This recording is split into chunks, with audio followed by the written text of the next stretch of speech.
ಊರಲ್ಲಿ ಶಂಕರ ಅಂತ ಒಬ್ಬ ಹಠಮಾರಿ ರೈತ ಇದ್ದ. ಒಂದಿನ ಒಂದು ವ್ಯಾಪಾರಿ ಬಂದು ಅವನಿಗೆ ಒಂದು ವಿಚಿತ್ರವಾದ ವಸ್ತುನ ಕೊಟ್ಟ. ಏನಪ್ಪಾ ಅಂದ್ರೆ ಅಸಲಿ ಹಸುವಿನಂತೆ ಕಾಣುವಂತಹ ಒಂದು ಕಲ್ಲಿನ ಹಸು. ಇದಕ್ಕೆ ನೀವು ಎಷ್ಟು ಹೆಚ್ಚು ಆಹಾರ ಕೊಡ್ತೀರೋ ಅಷ್ಟು ಚೆನ್ನಾಗಿರೋ ಹಾಲು ಕೊಡುತ್ತೆ ಇದು ಅಂತ ಹೇಳ್ತಾನೆ. ಶಂಕರ ಅದನ್ನೇ ನಂಬ್ಕೊಂಡು ತನ್ನ ಮನೆಯಲ್ಲಿ ಅಸಲಿ ಹಸುಗಳನ್ನ ನಿರ್ಲಕ್ಷಿಸಿ ಆ ಕಲ್ಲಿನ ಹಸುವಿನ ಮೇಲೆ ವ್ಯಾಮೋಹ ತರಿಸ್ಕೊಂಡ.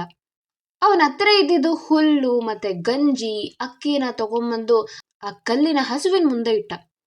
ತಿಂಗಳಾದ್ರೂ ಆ ಹಸು ಒಂದೇ ಒಂದು ಹನಿ ಹಾಲು ಕೊಡ್ಲಿಲ್ಲ.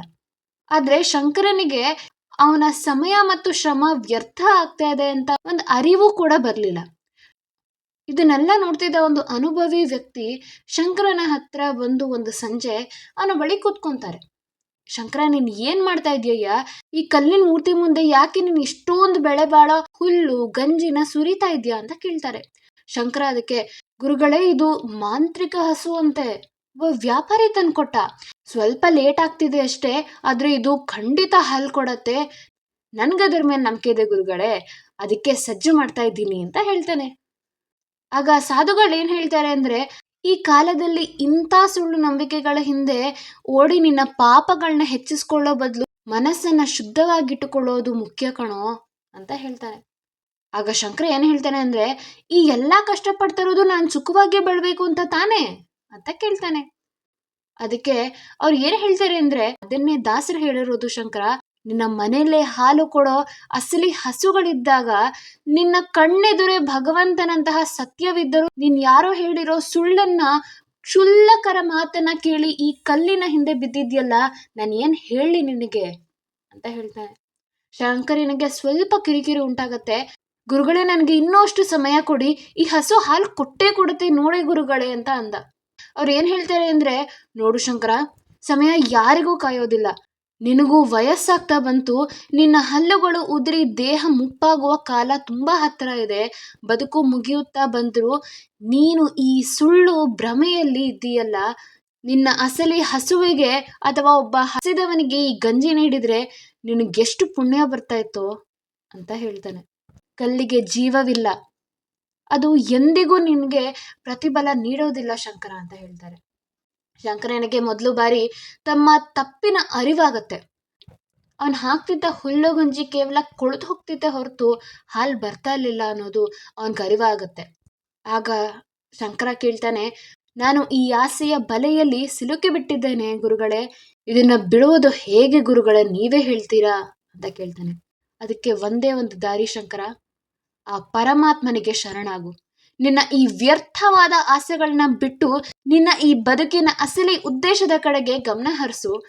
ಬೇರೆ ಕಪಟ ನಾಟಕಗಳ ಅವಶ್ಯಕತೆ ಇಲ್ಲ. ಕೇವಲ ಭಕ್ತಿಯಿಂದ ಅವನನ್ನು ನೆನೆಸಿದ್ರೆ ಈ ಪಾಪಿ ಕಾಲವು ನಿನಗೆ ಸತ್ಯಯುಗದಂತೆ ಶಾಂತಿ ನೀಡತ್ತೆ. ಶಂಕರ ಆ ಮಾತನ್ನ ಕೇಳಿ ಆ ಕಲ್ಲಿನ ಹಸುನ ಪಕ್ಕಕ್ಕಿಟ್ಟು ತನ್ನ ಬದುಕಿನ ಸತ್ಯವಾದ ಕೆಲಸದ ಕಡೆಗೆ ಗಮನ ಹರಿಸ್ತಾನೆ.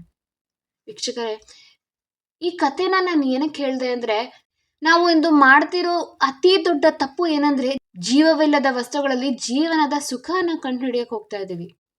ಶ್ರೀಪಾದರಾಜರು ಇದನ್ನೇ ನಮ್ಗೆ ಎಚ್ಚರಿಸ್ತಾ ಇರೋದು. ನಾವು ಎಷ್ಟೇ ಐಶ್ವರ್ಯ, ಅಂತಸ್ತು ಅಥವಾ ಹೊರಗಿನ ಆಕರ್ಷಣೆಗಳೆಂಬ ಕಲ್ಲಿನ ಹಸುವಿಗೆ ಸಮಯ ಮತ್ತು ಪರಿಶ್ರಮವೆಂಬ ಹುಲ್ಲು ಗಂಜಿಯನ್ನ ಹಾಕ್ತಾ ಇರ್ತೀವೋ, ಅದು ನಮ್ಗೆ ಆತ್ಮತೃಪ್ತಿ ಎಂಬ ಹಾಲು ಯಾವತ್ತೂ ನೀಡೋದಿಲ್ಲ.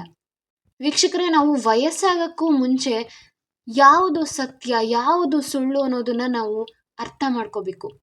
ವ್ಯರ್ಥವಾದ ಆಸೆಗಳ ಹಿಂದೆ ಓಡೋದನ್ನ ಬಿಟ್ಟು ನಮ್ಮ ನಿಜವಾದ ಕೆಲಸದ ಕಡೆ ಗಮನ ಹರಿಸ್ಬೇಕು.